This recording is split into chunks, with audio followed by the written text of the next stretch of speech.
Bom, meu nome é Giovana, eu sou analista de comunicação do GIF. Agradeço a presença de todos vocês aqui hoje. E eu queria contar um pouquinho para vocês, bem rapidinho, o quanto esse momento é especial para a gente. Essa mesa ela faz parte de um bloco inteiro de comunicação aqui no Congresso. E todas as mesas estão dedicadas a falar de temas super atuais e relevantes e trazem a comunicação como estratégica dentro das organizações. Então, para a gente é um indicador muito bom de como a comunicação tem crescido, se fortalecido e vem se fortalecendo ainda nos últimos anos aqui no setor, né? Bom, além disso, também a gente lançou hoje a Rede Narrativas, que é uma rede de comunicação de causas, que nasceu a partir de 9 organizações idealizadoras. E, para a gente, uma comunicação que engaja, uma comunicação que mobiliza, ela é um dos caminhos para a transformação social. Então, eu, como um dos membros da rede, eu deixo aqui meu convite para vocês que quiserem fazer parte, quiserem saber mais. Eu fico super à disposição para tirar dúvidas e tudo mais depois da mesa. E entrem no site também, que é narrativas.org.br. Foi lançado hoje também, então está super completinho. Bom, a gente está aqui hoje com os palestrantes Pedro Teles, da Omidyar Network, a Ana Freitas, da FGV, e o Leonardo Sakamoto, da Repórter Brasil. E agora obrigada também pela presença de todos, sejam bem-vindos. E eu vou passar a voz para o Pedro, que vai mediar a mesa mídia, fake news e os riscos à democracia. Obrigada.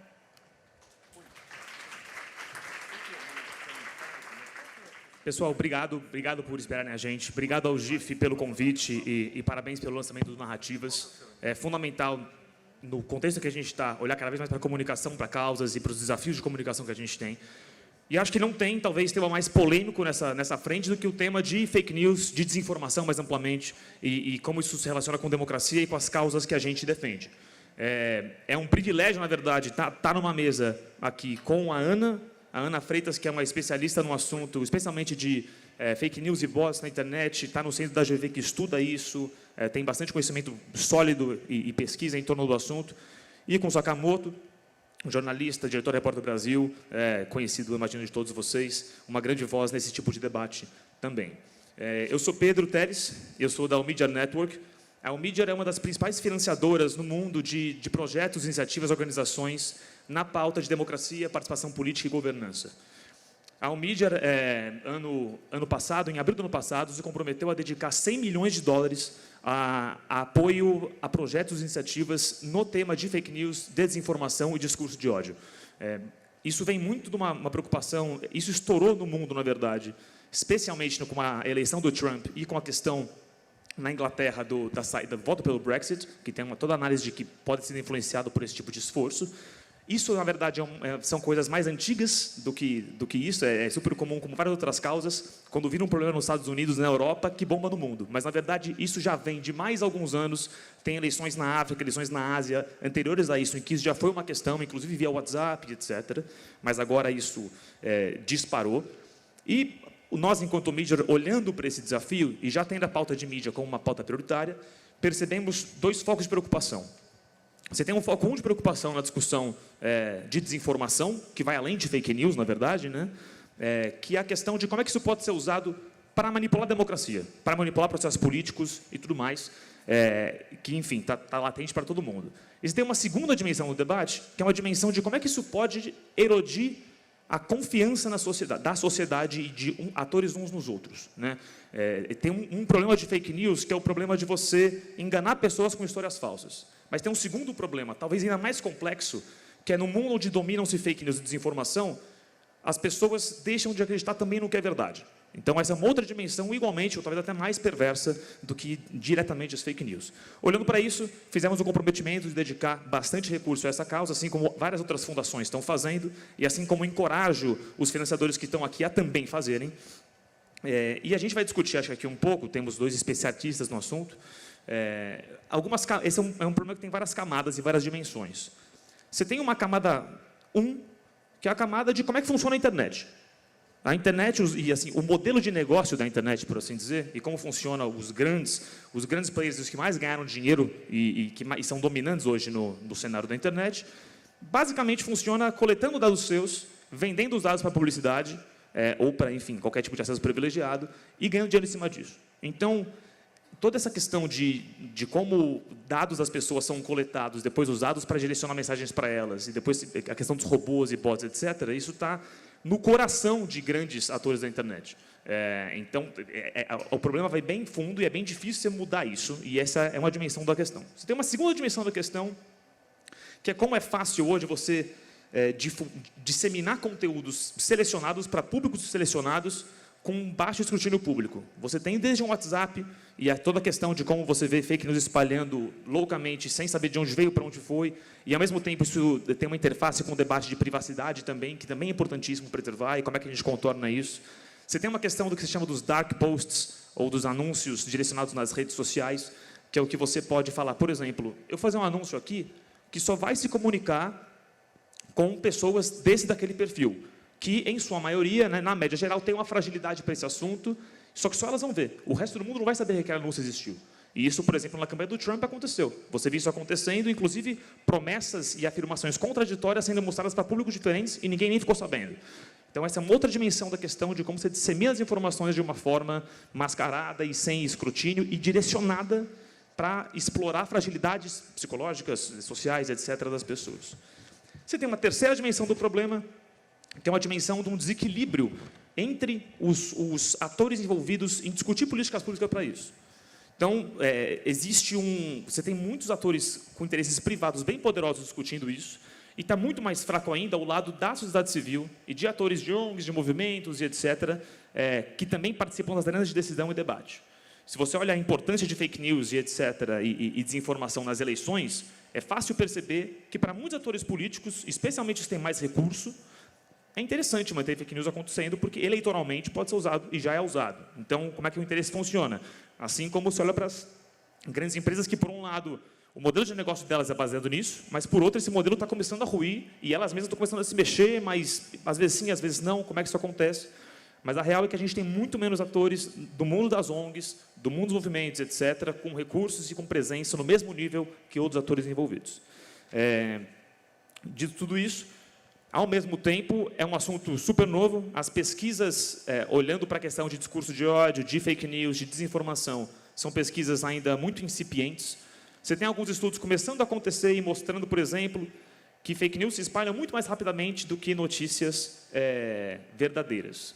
Mas, ao mesmo tempo, também tem estudos mostrando que o número de pessoas que acreditam em fake news pode ser menor do que a gente esperava que fosse. Mas que também, aquelas que acreditam são as que têm menos propensão a depois ir buscar um fact-checking, ir buscar a verdade, por exemplo, eleições disputadas ou em temas, né, onde um pequeno número de pessoas pode fazer a diferença, isso já é o bastante para influenciar resultados e transformações na sociedade. Tudo isso são pesquisas super novas, estão começando a sair agora, é um campo de ciência ainda muito incipiente, então tem um trabalho de pesquisa a ser aprofundado, acho que a Ana pode falar um pouco sobre isso.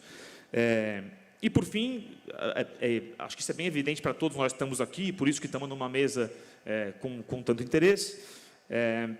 Isso afeta não só as pessoas que estão, e organizações, e movimentos, e inclusive empresas que estão diretamente impactadas pelo debate político ou pelas causas impactadas diretamente, mas uma erosão do campo de debate público é ruim para todos. É ruim para todas as causas. Ela afeta direta ou indiretamente, basicamente, o trabalho de todos nós.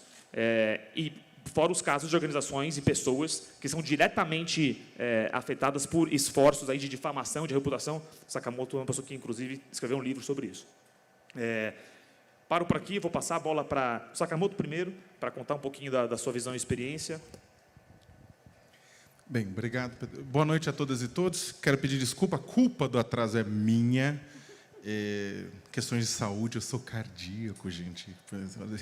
Como um cara é tão xingado assim, é cardíaco, para você ver, né? Deus não dá asas para a pessoa certa. Poderia botar alguém que tinha um coração bom para ser xingado, né? Não, né? E viva os analistas. Enfim, eu queria começar contando, na verdade, uma história. Em 2015, comecinho de 2015, eu comecei a receber muitos xingamentos de um tipo específico na internet, por conta do meu blog no UOL, por conta da minha atuação na internet de uma maneira geral. Começou a circular que eu estava ganhando R$1 milhão por mês, por ano, dependia da fonte, para defender o PT. eu fiquei muito surpreso e fui procurar a minha conta bancária, né? Vai que eu tinha recebido isso, eu não estava sabendo, né? Partiu Tahiti. E aí o que aconteceu foi que não tinha nenhum dinheiro, não tinha nada na conta bancária, não tinha recurso nenhum. E eu falei assim, puxa, quem é que está espalhando isso? E comecei a ver que um monte de blogueiro, gente que não gostava de mim, começou a compartilhar, e aquela coisa, algo compartilhado sucessivamente na internet se torna uma verdade, uma vez que uma quantidade muito grande de likes é suficiente para gerar credibilidade, para testar a credibilidade. Até que um amigo veio, e aí aconteceu várias coisas. Eu fui cuspido na rua por conta disso. A pessoa baixou o vidro, falou dos milhões que eu levava, gritou, volta para Cuba, filho da puta, básico. E cuspiu. O cuspe passou bem rente, não atingiu, o que prova inequivocamente que paulista não tem mira. Mas eu fui agredido fisicamente, fui derrubado na Avenida Liberdade lá por um grupo de jovens, fui perseguido no supermercado, né? Eu estava até frequentando o mercado à noite, uma senhora me perseguiu, xingou, falou que você pega 1 milhão e 1 milhão e 1 milhão, e eu ouvindo. No final, ela com os olhinhos na cima, quase tremendo de orgasmo, de ter falado tudo que ela queria falar para mim, respirou, eu falei, agora eu vou falar. Ela arregalou os olhos e falou, não vai falar, eu não quero te ouvir. Eu falei, não, a senhora não está na frente do computador com uma caixa de comentários que pode vomitar o que quiser e depois vai comer gemada na cozinha. A senhora vai ouvir minha posição. Ela fez a única coisa possível, fugiu. E eu fugi atrás dela, eu fui correndo atrás dela. Senhora. Ela desapareceu junto às caixas de leite, que nem o mestre dos magos. Isso se repetiu várias vezes. E aí eu quis descobrir de onde estava vindo isso. E um amigo meu falou, você deu um Google no seu nome recentemente? Não. Na hora que eu dava Google no meu nome, aparecia um anúncio pago. Anúncio pago, né, que aí é a primeira coisa que aparece nas buscas lá. Leonardo Sakamoto mente, indo para um site, que é um site conhecido por difundir desinformação, com uma matéria falsa, dizendo que eu ganhava R$1 milhão. E essa matéria falsa, por sua vez, saía era uma republicação de um outro site que era a origem disso, que até ficou famoso recentemente por conta infelizmente, das fake news que correram à internet após a morte da execução da vereadora Marielle Franco, que a origem foi o Luciano Ayano Ceticismo Político, né? Que foi o site que o Facebook suspendeu depois de ter sido um dos principais publicizadores daquelas mentiras. Eu e os advogados do UOL ficamos 1 ano quebrando sigilo aqui, quebrando sigilo ali, tentando descobrir quem era. Depois passamos a investigação para o que a gente conseguiu para a Folha terminou. Com grande foi na surpresa, quando surpresa das pessoas, quando saiu o título da matéria na Folha, papéis indicam que JBS Friboi pagou o anúncio para difamar Leonardo Sakamoto. Tem alguém, se tiver alguém do Friboi aqui, desculpa, tá? Nada pessoal. Vocês que fizeram contra mim, nada mais contra vocês. Mas, enfim, o que está querendo mostrar? Todo mundo ficou surpreso, porque falou, poxa, mas isso era uma notícia falsa que não surgiu sem querer. Houve todo um processo, uma orquestração, um pagamento para que isso corresse nas redes. Para o quê? Provavelmente, apesar da empresa ter negado, falou, não, a gente não sabe o que aconteceu, apesar de estar lá no registro do Google, JBS, Friboi, e tem empresas de marketing digital ter sido contratadas para fazer circular aquilo. Eles negaram, mas o pessoal desconfiou, que falou, olha, a ONG, a Repórter Brasil, a qual eu coordeno, ela é especializada em direitos trabalhistas e socioambientais, rastrear questões de cadeia produtiva de trabalho escravo, analisar impactos socioambientais, inclusive da pecuária bovina, tentando ajudar, inclusive, o sistema econômico a melhorar. A gente, durante anos, tocamos um pacto, junto com a OIT e o Instituto Etos, que era o Pacto pela Erradicação do Trabalho Escravo, e é claro que você, de vez em quando, deixa muita gente insatisfeita, como alguns frigoríficos, né? E o pessoal achou que tinha uma relação de causa e efeito nesse processo. Assim como aconteceu com a Repórter Brasil, pode ter acontecido com as organizações de muitos de vocês, pode ter acontecido com as empresas de muitos de vocês.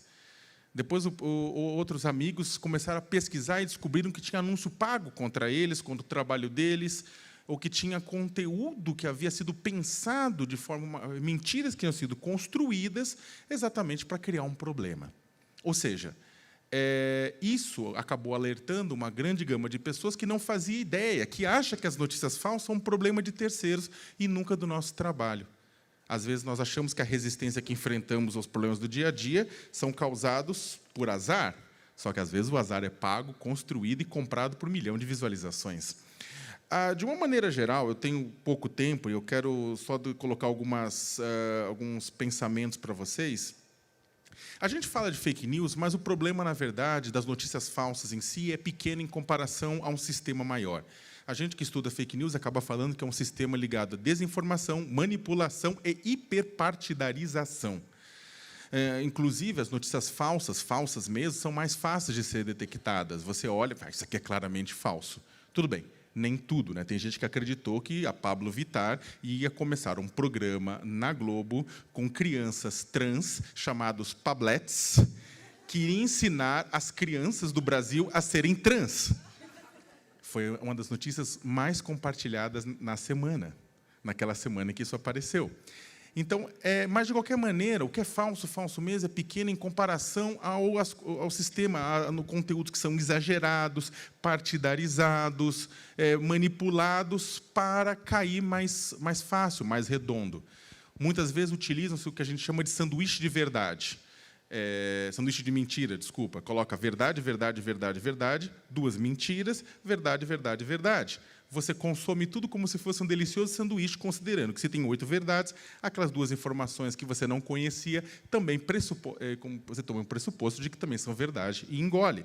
O grande problema é que a gente não tem uma definição concreta para o fenômeno de fake news, uma definição mundialmente aceita, exatamente porque o fenômeno é visto de formas diferentes por pessoas diferentes, em lugares diferentes. Mas o que a gente tem é um problema muito grande para combater isso. Por quê? Porque, primeiro, antes de mais nada, a gente tem uma sociedade que não sabe o que é news, quanto mais fake news. As pessoas não sabem a diferenciação de um texto narrativo, uma notícia, uma reportagem, de um texto opinativo, um artigo, uma análise, um editorial. Tanto é que muita gente grita, inclusive economistas, vêm na minha página e falam assim, você está difundindo fake news sobre a reforma da Previdência. Eu falei, não, isso é uma análise, é minha opinião. Não, isso é fake. Por que é fake? Porque verdade na internet é tudo aquilo com a qual a gente concorda e mentira é tudo aquilo da qual a gente discorda. A gente aplica o nosso viés de confirmação para as coisas e fala, se isso aqui não bate com a minha visão de mundo, então não é verdade. E isso aqui vai de pessoas iletradas até pós-doutorados. O fato é que o Brasil não tem uma educação para o debate. Temos uma educação muito precária no que diz respeito à leitura. Como eu sempre digo, falta amor no mundo, mas falta interpretação de texto, mais ainda. E não temos uma alfabetização midiática. As pessoas não estão preparadas para consumir e compartilhar informação. De repente, as pessoas tiveram acesso a esse aparelhinho do diabo por umas centenas de reais, às vezes até de graça, dependendo do plano que você tem. E esse aparelhinho te deu acesso a um mundo de informação e também uma possibilidade muito grande de leitores e consumidores do que você produzir. Só que não veio com manual. A Samsung, a Apple, ninguém bota um manual junto de como ler e como distribuir notícias, né? Como ser um comunicador responsável. Então, o que acontece é que, se esta falta de informação, essa falta de capacidade de produzir e de entender o processo de produção e recepção de notícias, encontra um ambiente extremamente polarizado, que nem o nosso, é o pedido para dar merda. Porque o problema, gente, não é a tecnologia. A tecnologia nuclear pode ser usada tanto para análises clínicas quanto para uma bomba atômica. Acabou? Você me dá mais um minutinho? Desculpa. Pode ser usado tanto para análises clínicas quanto para bomba atômica.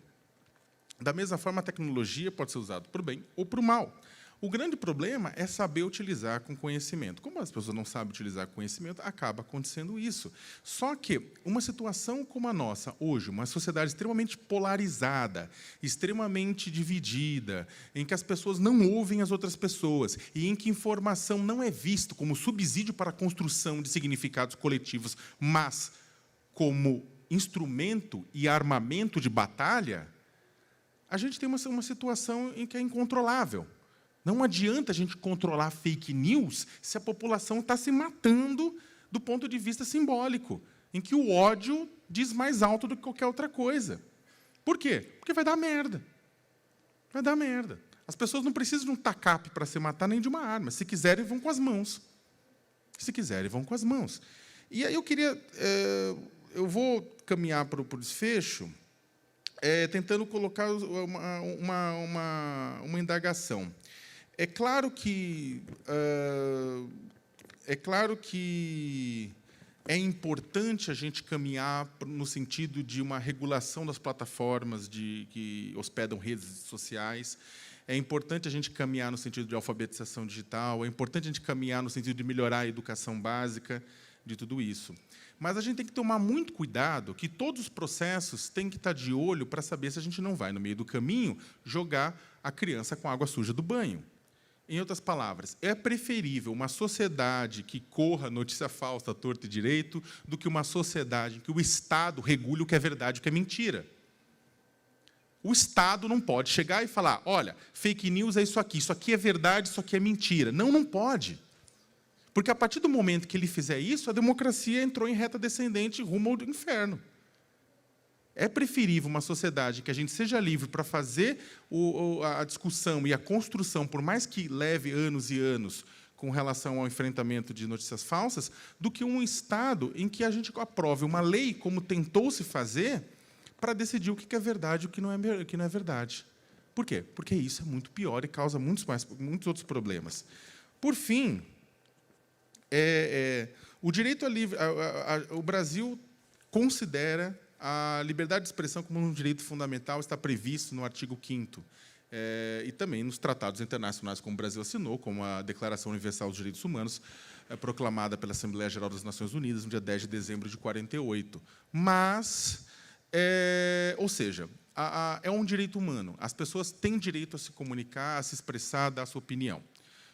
Agora, a liberdade de expressão é um direito interessante, porque ele não aceita censura prévia. Ou seja, a gente não pode impedir uma pessoa de falar algo antes da pessoa falar algo. Ela não pode punir pela intenção de falar. Se a pessoa quer falar, ela tem o direito de falar. Mas, a partir do momento que falou, a lei também prevê que ela pode ser responsabilizada pelo que falou. E a lei brasileira já prevê isso. Temos artigos que prevêem punição por calúnia, injúria, difamação, entre outros crimes. E isso pode ser aplicado, e a justiça tem que ser aprimorada para que seja mais rápida essa aplicação, ao invés de criar leis específicas para isso. Agora,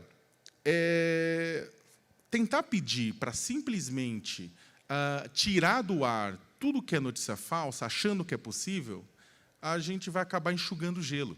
São mais de 200 notícias falsas que entram diariamente no sistema no Brasil. E aí? O que vai fazer? Vai ficar tirando tudo? Com todo o respeito, as agências de checagem, as plataformas de checagem fazem um trabalho incrível, mas elas também não são capazes de checar tudo. Então, sim, a gente vai ter que atacar não só a consequência, mas a causa. Reduzir a ultrapolarização na sociedade, melhorar e ampliar os espaços de desenvolvimento de empatia, aumentar a pluralidade nas timelines, alfabetizar para a mídia e ampliar os núcleos e os projetos que criam, que amplificam os diálogos entre os mais jovens. Esta é a única saída possível, respeitando a democracia. Obrigado. Desculpa, extrapolei um pouco. Obrigado, Sakamoto. Acho que esse seu último ponto de que não é só tecnologia é crucial. Que os escândalos que estão vindo na mídia agora, você fala muito de algoritmo, você fala muito de como os dados das pessoas são vendidos. Essa é uma dimensão fundamental, mas tem uma dimensão da psicologia, tem uma dimensão da economia comportamental, tem uma dimensão da política, que são todas partes dessa equação. Antes de passar para a Ana, queria dizer que essas cadeiras não estão vazias à toa. A nossa ideia é fazer um debate participativo, e depois da fala da Ana... Desculpe.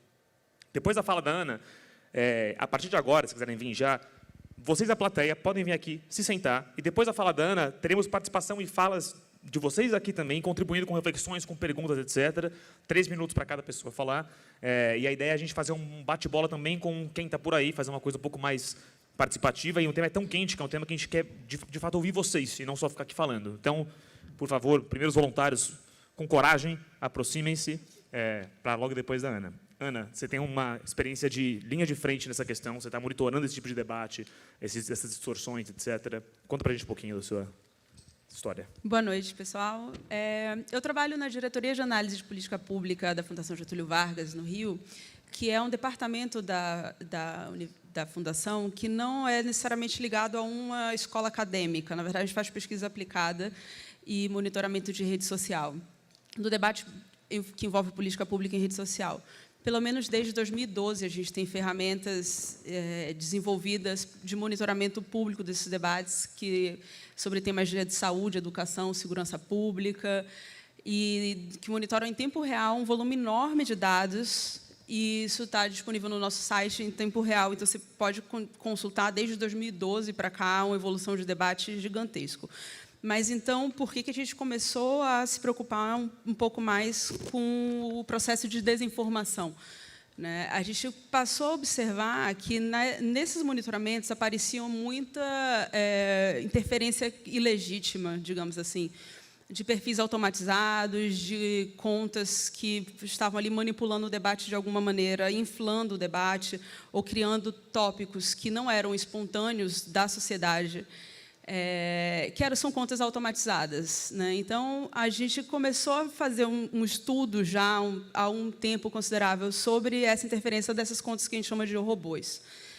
E, em 2017, no meio do ano passado, a gente divulgou o primeiro estudo, que foi, na verdade, um esforço de metodologia de identificação dos robôs nesse debate nas redes sociais. E a gente pegou 5 estudos de caso para observar casos de grande repercussão no debate público, que a gente já tinha os dados monitorados, que foram as eleições de 2014, eleições de 2016 em São Paulo, municipais de São Paulo, reforma trabalhista no ano passado, greve geral, está me faltando um agora, não, e votação do impeachment. Nesses 5 debates, em todos, a gente encontrou interferência de robôs. Na eleição de 2014, por exemplo, chegou uma média geral, durante o debate do segundo turno, televisionado pela Rede Globo, uma interferência de cerca de 10% do debate que ocorria no Twitter, naquele momento, era debate impulsionado por contas automatizadas. E, no geral, em campos diferentes ali. Isso não quer dizer e não faz parte do nosso esforço identificar se foi o candidato que comprou o robô, se foi o candidato que impulsionou. Quem fez isso naquele momento não era importante. A gente queria saber o que do debate está sendo ilegítimo. Depois disso, agora, em março desse ano, a gente tentou andar um pouco mais com esse estudo e fazer uma análise mais de padrão comportamental desses robôs. A gente pegou justamente o caso das eleições de 2014, porque a gente tinha um volume enorme de dados, e a gente conseguiu encontrar ali uma outra questão, que era redes de robôs que atuavam em conjunto, e aí você consegue maximizar ainda mais o impacto daquela informação que você está gerando. Então, a gente conseguiu identificar uma média de entre 500 em um grupo político e 700 no outro, que são contas que se retweetam ou retweetam a mesma informação no mesmo momento. Só para vocês terem uma ideia, assim, metodologicamente, o que a gente chama de robô são contas que, primeiro, a gente avalia se elas foram geradas a partir de uma plataforma automatizada, e a primeira linha de corte seria essa, e um segundo filtro é se elas têm um padrão desumano de publicação. Por exemplo, publicam mais de um tweet no intervalo inferior a 1 segundo. Então, isso já mostra... Eu até anotei os dados, porque sempre me foge os números exatos, mas nas eleições de 2014 foram 10%, na votação do impeachment foi cerca de 10% do debate manipulado por robô. No espectro político, na verdade, no espectro social, que estava na rede social debatendo contra o impeachment, esse volume foi ainda maior, foi de 20%. Nas eleições municipais de São Paulo, foram 10% de interferência. Na greve geral do ano passado, 20%. Na reforma trabalhista, o volume foi mais baixo, foi em torno de 2%. A reforma não teve também uma expressividade no dia da votação em volume tão grande assim. Isso é importante para a gente, por quê?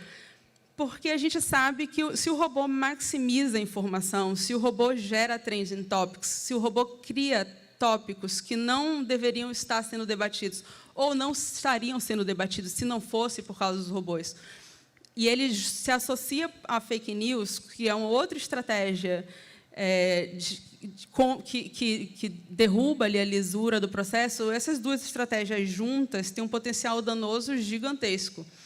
Então, a gente tem feito esse esforço de observar as interferências ilegítimas para poder, não é para tirá-las do debate, por exemplo, como o Sakamoto disse, mas para a gente ter uma noção mais acadêmica, pelo menos dentro das nossas pesquisas, dentro das nossas análises, do que foi espontaneamente gerado nas redes e o que foi comprado para ser gerado nas redes. Então, chegando num caso mais próximo, e já entrando na questão da fake news, porque isso tem sido uma metodologia que a gente tem aprimorado. A DAP tem uma equipe multidisciplinar que envolve linguistas, analistas de dados, matemáticos, estatísticos, programadores, que tudo isso somado faz uma análise de rede que ela tem um grau de complexidade metodológico que consegue abarcar as exigências acadêmicas também para a gente falar sobre essa legitimidade do debate. Mas, trazendo para um caso mais recente, que foi o caso Marielle, para a gente foi um caso em que o debate estava evidentemente influenciado por fake news. Eu tentei fazer um resumo aqui da linha dos primeiros 4 dias após a execução da Marielle. No dia 14, que foi o dia da execução, ao dia 18, que foi o domingo, foram 2.140.000 menções só no Twitter sobre a questão da Marielle. Para ter um efeito comparativo, no dia da votação do impeachment foi 1.500.000. No caso da Marielle, nas primeiras mais ou menos 30, 40 horas, a gente já tinha mais de 1 milhão de menções, 5% delas eram impulsionadas por robô.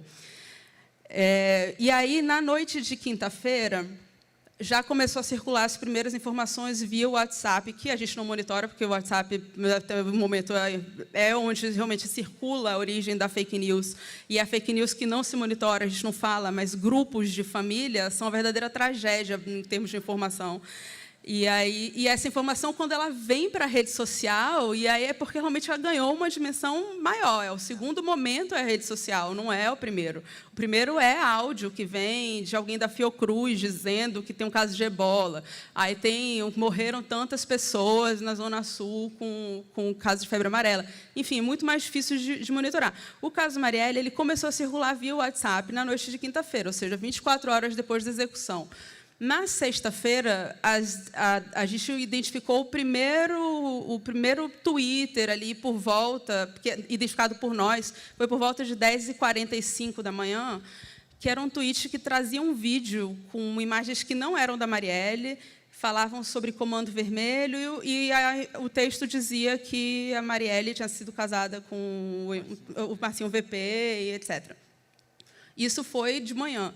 No período da tarde, o deputado tuita a informação, a desembargadora posta no Facebook a informação, ou seja, nas 2 principais redes sociais, a informação começou a circular de forma super intensa.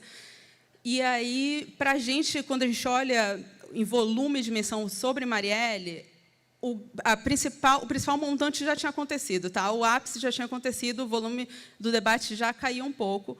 No entanto, começou a ter essa nova avalanche focada na fake news. No dia seguinte, no sábado, de manhã, já começa a aparecer uma curva do debate que é focado no desmentir a fake news, né? E, pela primeira vez, a gente observou que o volume de menções desmentindo a notícia, superou o volume da fake news.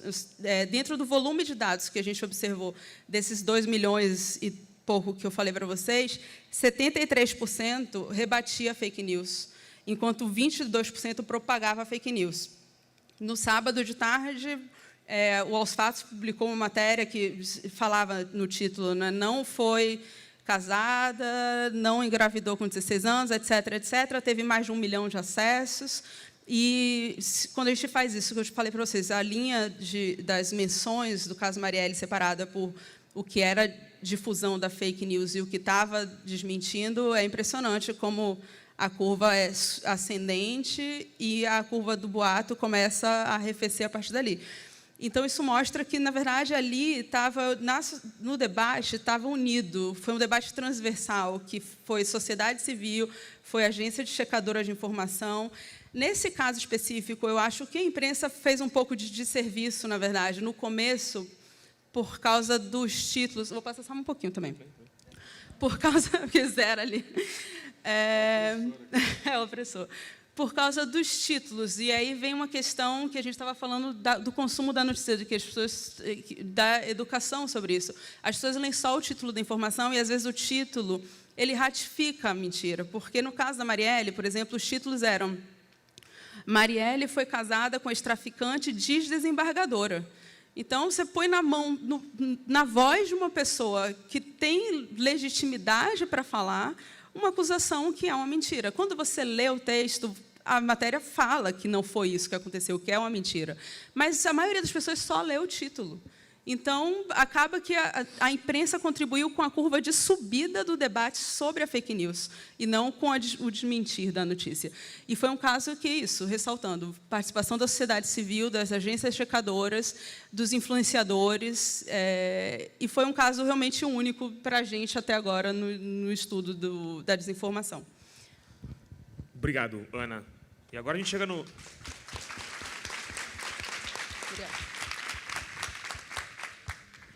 Obrigado. A gente chega no momento agora em que vocês vêm com a gente aqui participar e ajudar a partilhar reflexões, ideias e tudo mais. A ideia, basicamente, só para repetir, é que sejam falas de 3 minutos, 2 pessoas sentam aqui na cadeira, faz uma fala de 3 minutos, faz uma pergunta, uma reflexão, aí depois sai da cadeira para abrir espaço para outra pessoa sentar, e a gente faz uma rodada por algum tempo, com o pessoal que também respondendo. Se alguém tiver coragem de começar esse grande fluxo, que sempre é legal quando funciona, por favor. Enquanto ninguém toma coragem, fazer uma... Vem, só vem e senta aqui, não precisa pedir. Muito bem, obrigado. Palmas para as outras pessoas que estão aí. Enquanto eles se acomodam, tem um ponto interessante também desse debate dos robôs em especial, que, como em algumas dimensões, a gente um pouco já perdeu, as máquinas já estão mais avançadas que a gente, não naquele sentido... Senador do futuro, que tem aquele robô que vem e te mata na rua e etc., mas no sentido de que estamos criando tecnologias cujas consequências não foram do nosso controle. Né? Hoje o Zuckerberg, o CEO do Facebook, deu uma entrevista, porque ontem o Facebook revelou que o número de dados, de pessoas cujos dados foram vazados naquele escândalo da eleição americana, não era 50 milhões de pessoas, era talvez até 87 milhões de pessoas. Era mais gente ainda. E, na sequência, ele foi dar uma conferência de imprensa sobre esse assunto. Nessa conferência, ele falou, olha, o Facebook agora tem 2 desafios. O primeiro desafio é domar a plataforma. O segundo é garantir que ela não vai ser usada para fins políticos, de distorção da democracia. Essa fala dele é muito simbólica, no sentido de que é isso. Perdeu-se o controle da plataforma, dessa e de outras também. Estamos percebendo que as potências dela vão além do que a gente imaginava quando o PASSO concebeu, e temos que correr atrás disso agora. Mas passo a bola para vocês, por favor, se puderem se apresentar. Olá, meu nome é Lucimara Letelier, eu sou do Museu Vivo, que é uma rede colaborativa que atua na área de museus e sustentabilidade e na área de cultura. Mas eu trago aqui uma reflexão para além da área da cultura, eu acho que a gente pode falar também da cultura, que eu queria entender uma reflexão de vocês, como é que se dá a capacidade de resposta diante de um processo de reconhecimento do fake news por uma instituição que está sendo, de alguma maneira, ameaçada por aquela percepção pública indesejada. Então, a gente acaba de vir de um debate agora de organizações da sociedade civil, que tem toda uma dificuldade de capacitação técnica, que a gente sabe historicamente, e tecnologia fundamental, linguagem digital é fundamental para reagir rapidamente. Então, o que eu trago aqui é qual é a nossa capacidade, como organização da sociedade civil, como organização de cultura, ou como organização de qualquer natureza, de educação, de todas as áreas, diante de uma demanda de fake news, reagir rapidamente. Qual é a nossa capacidade operacional de responder, por um lado, não só da tecnologia, mas das redes que essas instituições pré-mobilizam para, num momento como esse, elas serem capazes de ativar para ter uma resposta da verdade. Então, trazendo aqui, claro, tem um exemplo clássico aí forte, né, do processo que a gente está vivendo na área de cultura, de todo o conservadorismo, né, que vai contra até o lugar que a cultura tem, de defender esse ativismo social, de reflexão e de consciência, e que está sendo muito atacado por fake news. Né? E uma das situações que a gente viveu recentemente com o próprio caso do MAN, que ficou muito emblemático, né? Que houve um caso de uma representação artística com caso de nudez, que foi atacado de pedofilia, e em poucos dias você tinha lá diante do museu um número de pessoas muito expressivo pedindo o fechamento do museu. Assim como esse, a gente tem tido vários outros casos. Mas qual é a capacidade de reação de uma instituição como essa? Ficou muito claro ali uma capacidade difícil de resposta, de trazer qual é a verdade dos fatos e qual é a capacidade de mobilização de uma sociedade civil ali em defesa da verdade. Então, o que eu queria trazer como reflexão é, dentro desse congresso, dentro dessa reflexão, o quanto que a gente está apto, o que falta para a gente conseguir reagir a um processo de fake news para não ter um damage aí de toda uma percepção pública em cima de instituições sérias. É isso.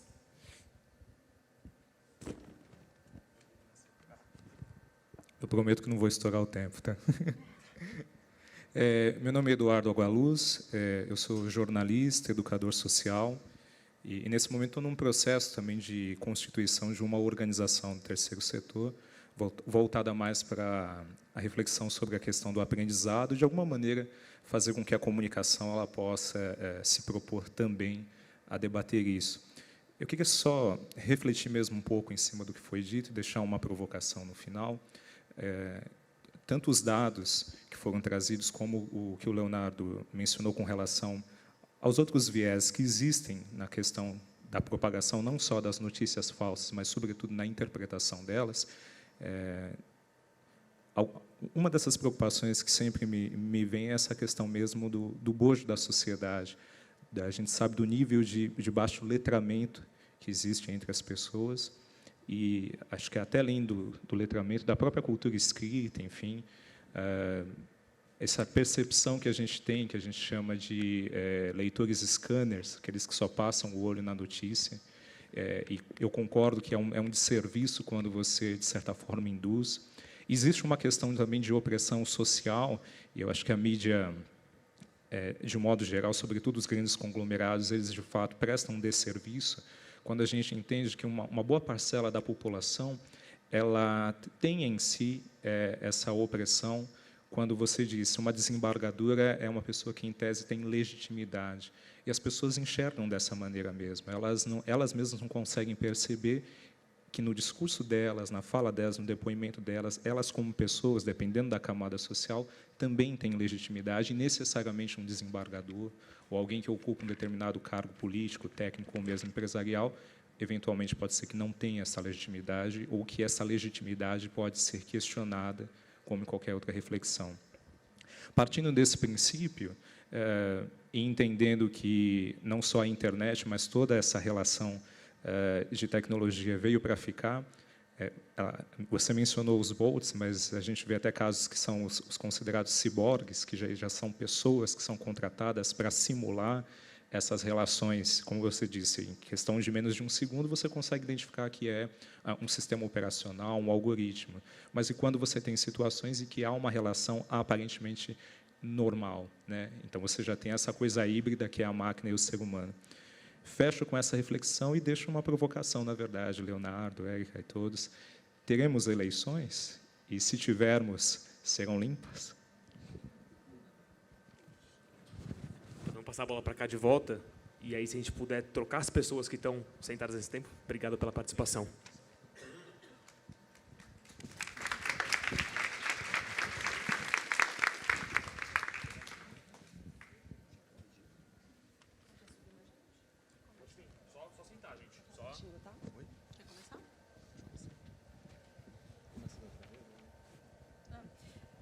Bom, são reflexões difíceis. Sobre como a instituição pode reagir, realmente essa é a grande questão. Assim, acho que não existe uma fórmula, a gente ainda não sabe. eu acho que o caso Marielle, nesse caso, é um caso extremo, mas ele ensina muita coisa, que é essa questão de quando você lida com um valor transversal, você mobiliza. Então, eu acho que, no caso das instituições, eu acho que, em primeiro lugar, eu acho que é importante que a instituição que já tem uma participação em rede social, se não tem, tenha, porque vai ser por ali que a reação vai sair. E essa participação seja de conquista, ela seja de formação de rede, que ela seja de formação de confiança, porque quando essa instituição é atacada, essa rede naturalmente vai reagir junto. Então, você cria o seu exército que, de certa forma, tenta te salvaguardar de alguma forma. E outra coisa é que a gente não tem muito como prever quando um ataque vai vir, mas seria importante ter um monitoramento constante da sua própria imagem no ambiente virtual, seja ele Twitter, Facebook, Instagram, as redes que a gente tem como monitorar hoje, e isso é feito de formas diversas, internamente ou externamente.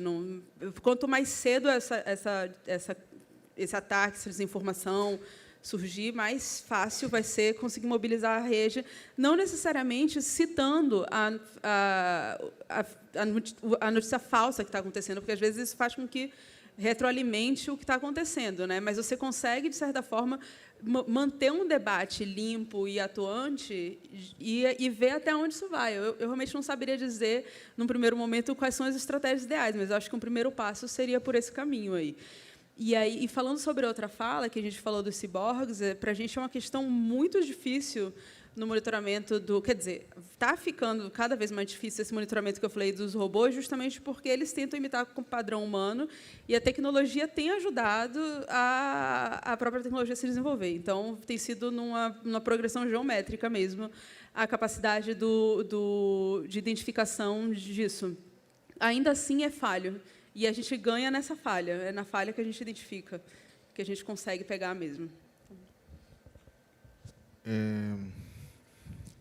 Bem, com relação à resposta, eu falo até por mim, eu tenho algumas regras pessoais, dada a quantidade de vezes que eu apanhei.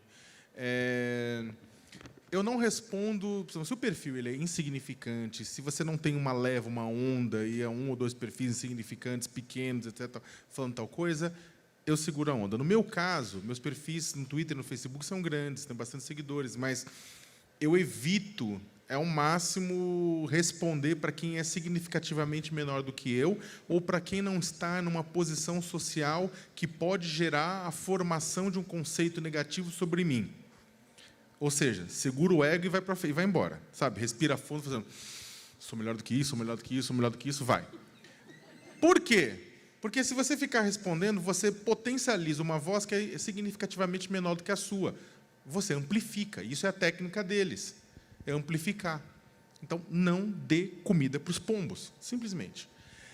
Agora, quando não forem pombos, mas forem morcegos vampiros, você tem que adotar, se houver um ataque grave, tem uma delegacia especializada em crimes digitais em São Paulo. Você pode ir lá, pode procurar o Ministério Público, fazer uma denúncia, ir na delegacia, tirar o print, fazer um BO, sabe? Começar a partir daí. Né? Se você souber, se a pessoa não for se a pessoa não for, é claro, um bot, né? Se não for um perfil como @angelica32277555, sabe? Aquela coisa que é o número que você fala, é um ovo de avatar, ou seja, é um bot. Então, mas isso aí dá para você fazer. Entre outras coisas, denunciar, procurar ver se a pessoa existe de verdade, constranger junto ao empregador, sempre funciona. Postar isso no LinkedIn da pessoa, veja só. Isso funciona, que é uma maravilha.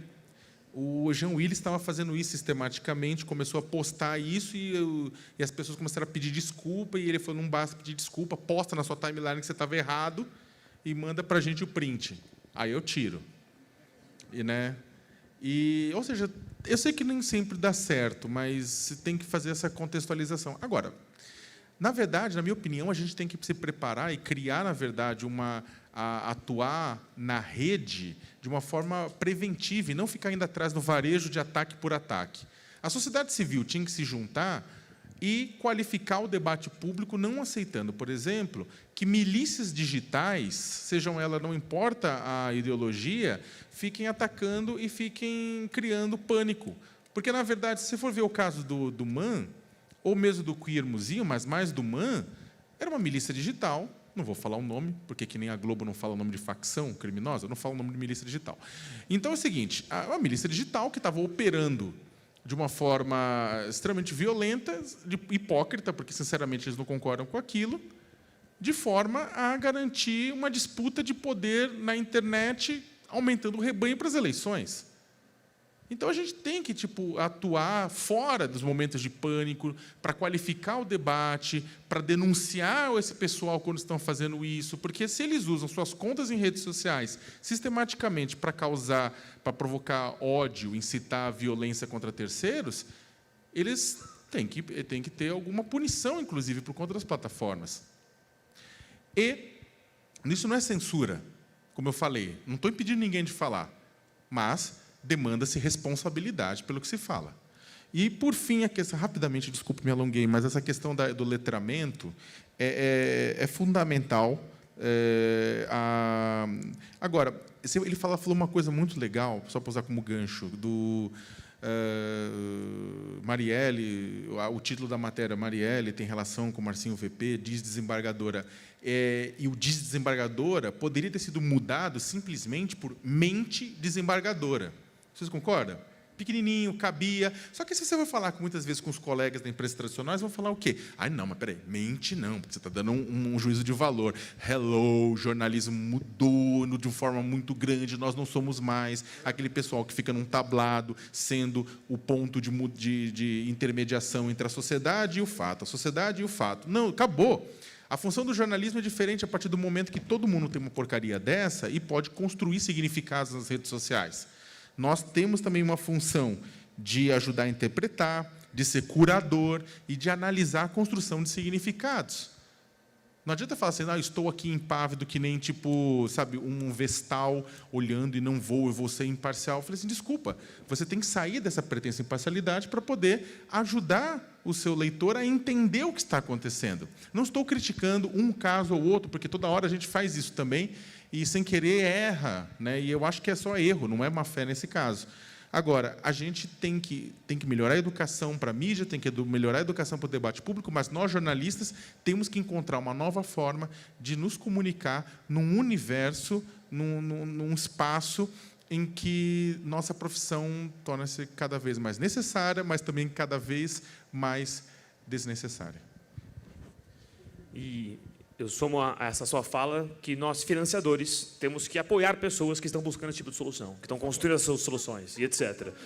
Tem muitas iniciativas. O Brasil, em especial, é um país que tem uma proliferação de boas iniciativas, de pessoas buscando caminhos, seja na via da tecnologia, da pesquisa, do jornalismo. Isso está acontecendo. E falta recurso, falta apoio. O espaço do GIF é um espaço destinado a discutir esse tipo de coisa. Então, somo esse apelo.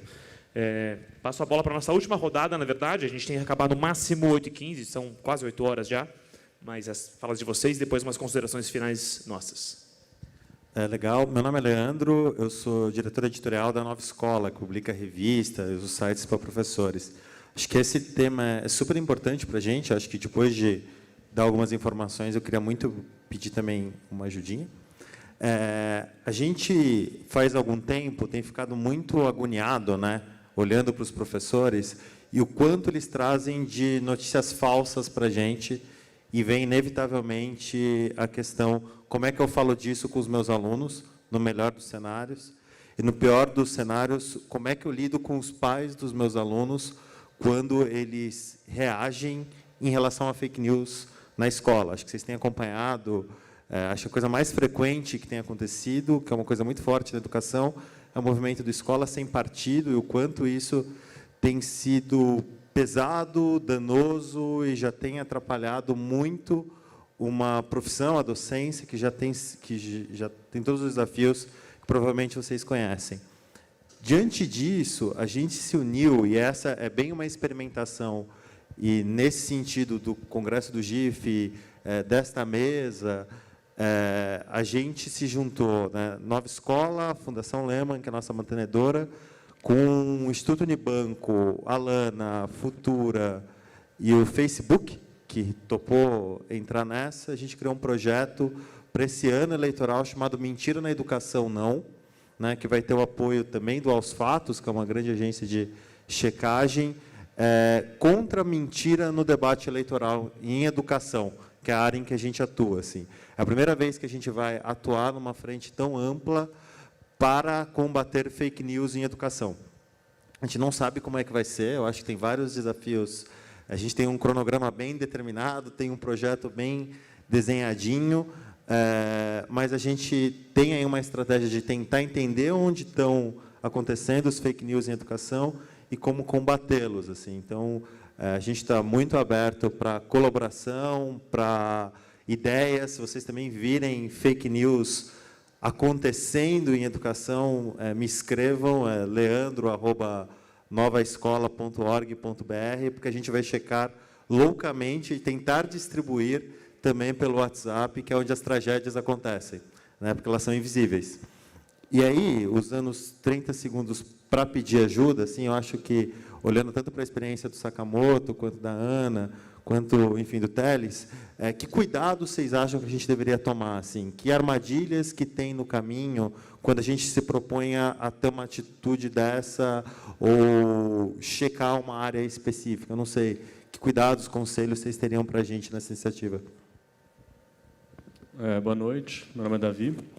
Eu faço parte de um instituto chamado Instituto Veredas, que tem como missão aproximar a gestão pública e a produção de conhecimento, a academia, né, construir uma ponte entre esses dois universos para qualificar a produção de políticas públicas, transformar elas em políticas mais efetivas, eficientes, eficazes.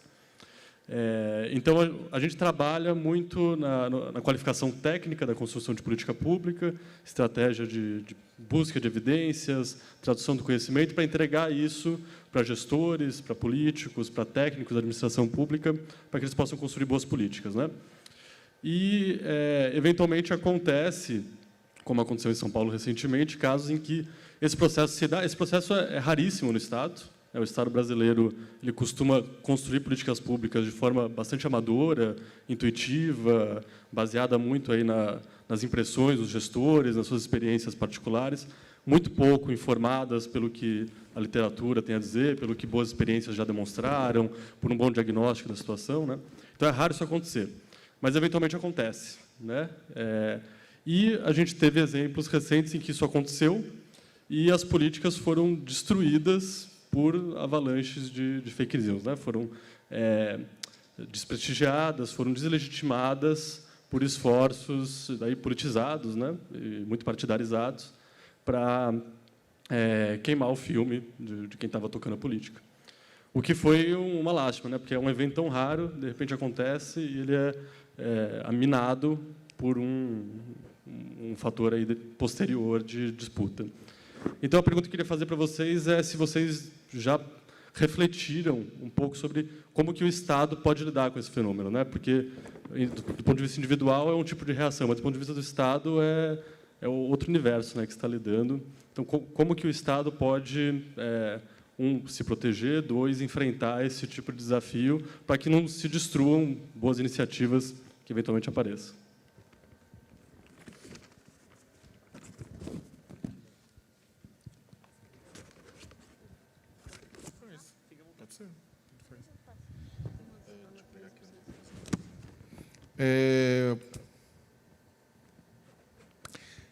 Eu saúdo a iniciativa que o Leandro trouxe, né? Eu acho importantíssimo, né, ter outras iniciativas sendo tocadas semelhantes. Eu acho que uma iniciativa assim voltada, ela é fundamental. Eu acho que a gente vai precisar atuar e sem pressa de resultados, porque, como vocês são do terceiro setor, vocês sabem que qualquer projeto de educação, os financiadores ouçam bem.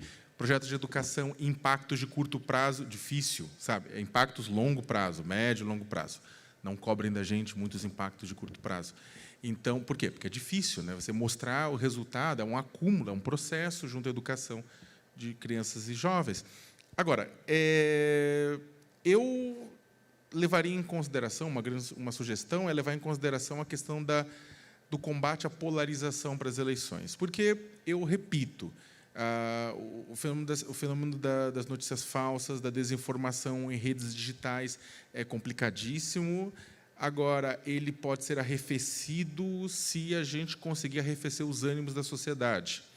Então, por exemplo, para as eleições de 2014, eu tinha feito uma matéria, entrevistado a professora da Unicamp, Thelma Vinha, que tinha sugerido, falou, olha, os pais deveriam, neste momento, e era uma polarização Dilma e Aécio, que saudade da polarização Dilma e Aécio. Volta a polarização Dilma e Aécio. Pelo amor de Deus. Brincadeira à parte, até porque dessa polarização foi o germe de tudo que está acontecendo agora, mas o que ela sugeriu naquele momento era que as escolas chamassem um pai de aluno que votasse na Dilma, um pai de aluno que votasse no Aécio, uma mãe que votasse na Dilma, uma mãe que votasse no Aécio, para fazer um debate público, mas na sala de aula, com alunos de 8, 9, 10 anos, mas um debate que os dois utilizassem a cordialidade, a educação, em que não quisessem se matar, nem se xingar, nem bater, em que os alunos percebessem que o debate pode ser educado, mesmo no dissenso. E se eles aprenderem desde cedo aquilo por referências, ele pode ser que, no longo prazo, a construção se dê de uma forma diferente. Porque não adianta você chegar para o aluno, não use isso ou não faça aquilo, porque ele tem o acesso ao smartphone e ele sabe usar melhor que você aos 9 anos de idade e você aos 40. E ele sabe onde tem informação e vai na Deep Net, Deep Web, encontra coisa, encomenda drogas, enfim, é o inferno, né? Então, tem que ser, por exemplos, eu acho que tem que incentivar esse tipo de exemplo. E eu acho que tem bons resultados, mas, é claro, não resultados no curtíssimo prazo. E, com relação à questão do Estado, e desculpa, não sei se eu entendi bem a pergunta, mas falha minha. Eu acho que é o seguinte, o Estado brasileiro, mais do que se proteger neste exato momento, e aí, independentemente da orientação ideológica, do posicionamento político partidário de cada governo, ou de cada prefeitura, ou de cada lugar, mais do que se proteger, as administrações públicas deveriam parar de promover notícias falsas e de promover ataques. Se você for pegar bem, teve matérias feitas pela Folha de São Paulo mostrando que administrações A ou B foram responsáveis por financiar financiar grupos de milícias digitais que depois fariam ataques a terceiros. Você tem próprios gestores públicos que foram responsáveis por criar ataques junto a jornalistas, assim, que acabaram criando problemas reais para colegas de profissão.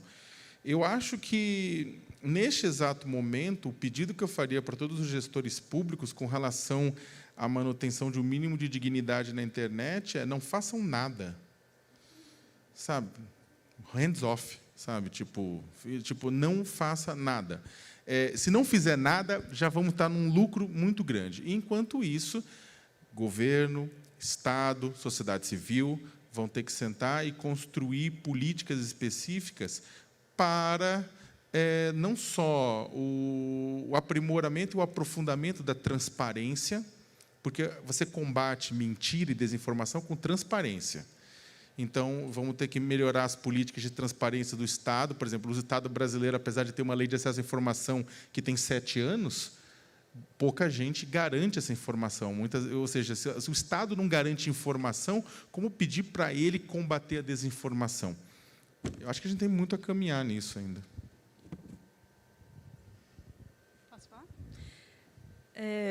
Bom, pensando sobre, primeiro, sobre os conselhos do Leandro, eu acho que a questão do tempo é muito importante. Assim, eu acho que os resultados demoram a aparecer, principalmente quando você está falando de educação, quando você está falando de família, e vem esse fenômeno que a gente estava falando por alto sobre as bolhas se reproduzem mais via WhatsApp do que via as redes sociais, e essas bolhas que impactam na escola, de maneira geral, em grupos de pais, etc., vêm mais desses grupos que se unem como grupos. Então, dialogam muito pouco com outros grupos, escutam muito pouco. Então, acho que a gente precisa fazer um esforço, nós mesmos, de ouvir também o outro lado, que entra na questão que o Sakamoto estava falando sobre um debate pode acontecer entre lados completamente opostos, e as pessoas precisam entender que o debate não termina com um lado convencendo o outro, mas com um lado entendendo o outro lado. E eu acho que isso é um passo mais difícil, eu acho, no desafio para vocês, do que a identificação e educação sobre fake news de forma geral, porque, realmente, é um processo de educação que o assunto está na pauta. Então, isso vai vir com o tempo. A identificação da importância à informação, à desinformação, ao volume da desinformação ou não, isso daí vai vir caso a caso mesmo. E sobre o Estado, eu concordo que o Estado, e nesse caso eu acho que é um fazer, sim, e não se omitir, na questão da transparência.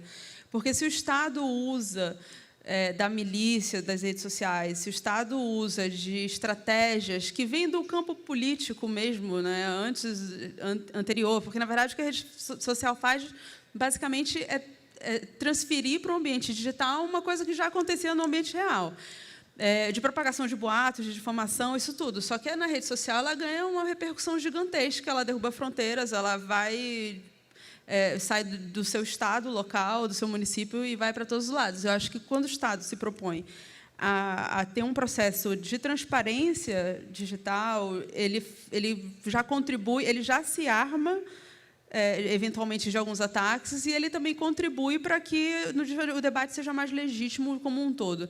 Então, eu acho que identificação, quando eu estava falando de robô, que é o que eu estava falando especificamente, se você deixar claro que você está usando um robô, porque o robô ele não é só maléfico, o robô, às vezes, ele ajuda de alguma forma. E tem vários exemplos de robôs ótimos nas redes sociais, que geram conteúdos automáticos, mas são conteúdos que são legítimos também. Mas, se você deixa isso claro, o que você está usando, é uma transparência básica ali. Então, você já confia no robô. É um outro passo, né? E eu acho que tem uma questão, e eu volto na questão de que, e isso serve para as duas discussões, das bolhas mesmo, de quando você consegue romper a bolha, porque não adianta a gente estar falando sobre como combater a fake news se o grupo que debate aquela fake news não deixa sequer a informação entrar, porque ele se retroalimenta, né, no debate, no fake, etc. Enfim, por aí. Eu acho que as respostas da Ana e do Sakamoto foram super completas já. Nos conselhos, eu adicionaria uma questão, como eu falei no começo.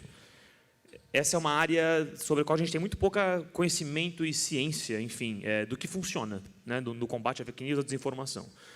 Então, qualquer iniciativa, se ela puder ter métricas e formas claras de medir possíveis impactos, isso faz toda a diferença para essa própria iniciativa melhorar e para nós, como campo, aprendermos. Vou dar um exemplo. Tem um pessoal na Argentina, do Chequeado, que criou uma plataforma para ajudar a combater fake news no WhatsApp, que é a gênese de grande parte, né? Então, funciona assim. Se você recebe algo que parece fake news no WhatsApp, você manda um print para eles. Eles têm um número do WhatsApp, um site, etc. Eles checam aquele fato, te mandam de volta, te pedem para colocar no mesmo grupo onde chegou aquela notícia, pedem para divulgar aquela informação, né, o fato checado, e depois para compartilhar com eles de novo como é que foi a reação, como é que o pessoal... E eles vão... É claro que muita gente não responde, etc., mas dentro do que vem, já começa a aprender a partir disso o que funciona e o que não funciona. Também tem outras pessoas, em alguns países diferentes, que têm iniciativas que medem sucesso a partir de quanto que um político específico ou atores que estão tendo discursos checados, fatos checados, depois mudam de opinião porque foram desafiados e foi exposto ali que aquilo era uma mentira ou, enfim, uma inverdade. E medem isso e veem quais tipos de abordagem funcionam melhor. Qualquer métrica possível que vocês possam colocar para avaliar vai ajudar vocês mesmos e vai ajudar o campo como um todo, que a gente está ainda aprendendo. A gente está entendendo como isso funciona e aprendendo como criar soluções.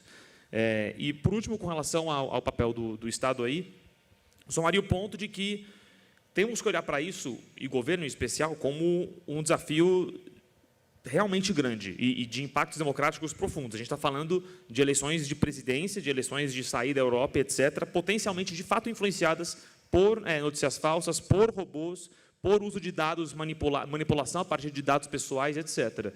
Não é pequeno a consequência, né? Uma consequência de rumo de nações, potencialmente. Colocar isso no nível de discussão pública que isso deve ter, e no nível de ação pública que isso deve ter também, e aí discutir com todo mundo, com toda a sociedade, né? É urgente.